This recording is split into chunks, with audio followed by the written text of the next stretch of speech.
Hi there, I'm First Alert meteorologist Cruz Medina. This is First Alert Weather Plus. Today we're talking about a big cool down that we've got in store and how exactly this is going to come to play. So it's really overnight that we're paying attention to those cooler temperatures. It's certainly not going to be cold, but it's going to be a nice change of pace from what we've been seeing so far this summer with really hot and steamy nights in the forecast. So let's dive right on into it.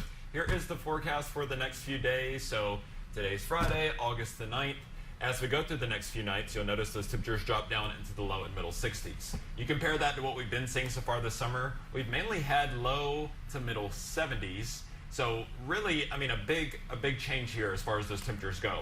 On top of having the temperatures a bit cooler, it's not going to be as muggy. So a cold front moved through and is going to continue to pull away. And as it does, we're going to see more dry air move in from a drier air mass. It's coming in off of north winds, so you'll notice those winds are a bit breezy on your Saturday as well. But these winds are going to drive down the humidity and really just make it a great weekend as far as those temperatures go. So overnight, if you want to open your window for the next few nights and save on your electricity bill, give the AC a break, that is certainly doable. So with these nice conditions, the low and middle 60s in the forecast, it's really going to feel great. The only thing we'd have to worry about is possibly some fog developing.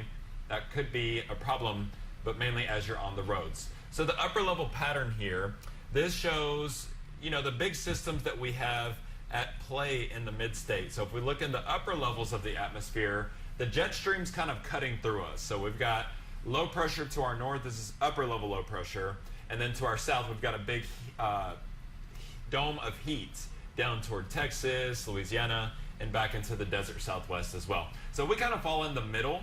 And the winds around these two conflicting pressure zones are going to bring those out of the north at the surface. So here's what it looks like. We've got north winds coming in this weekend. Once again, with north winds, that's coming in from a drier air mass. So that's going to flush out all of that oppressive humidity that we've had around for what feels like weeks now, or even the majority of summer.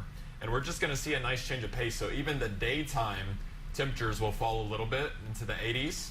We'll also have the humidity backing off, so not only during the day but at night as well, and it's really just going to make things so much better here in the mid-state. But let's talk about some other ways in which weather influences, you know, the temperatures overnight. So why is it getting cooler overnight? Here's a good explanation for you. So I want you to take a look at your screen here. This is going to show basically the meteorological processes that are at play, and basically this weekend we're going to have more clearing in the skies than we will clouds.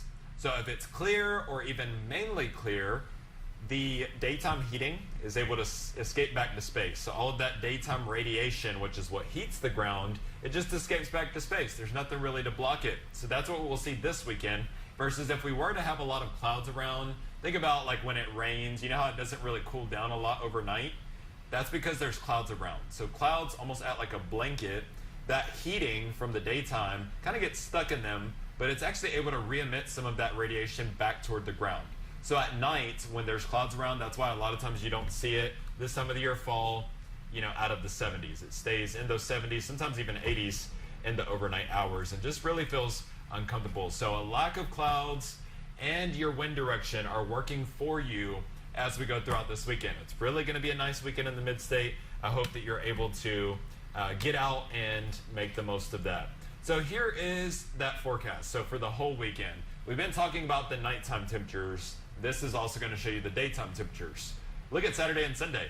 I've got a wedding to go to on Saturday. I'm actually looking forward to being outside instead of dreading it.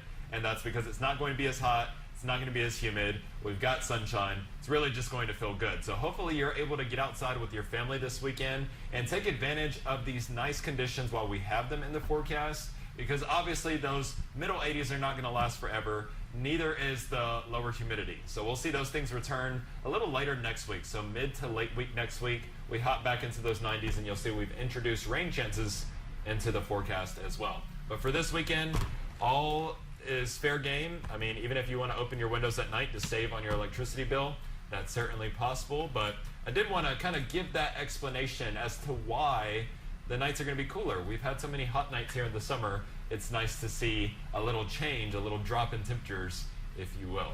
So that's going to do it for this edition of First Alert Weather Plus. As always, if you have any weather, environmental, or science-related topics that you'd like to hear more about, I'd love to get them on the show. First Alert Weather Plus airs every day, sometime between 1 and 1:30 usually. Today we went on a little later, but we can certainly get those topics for you. You can shoot me an email or send me a direct message on social media. Have a great day.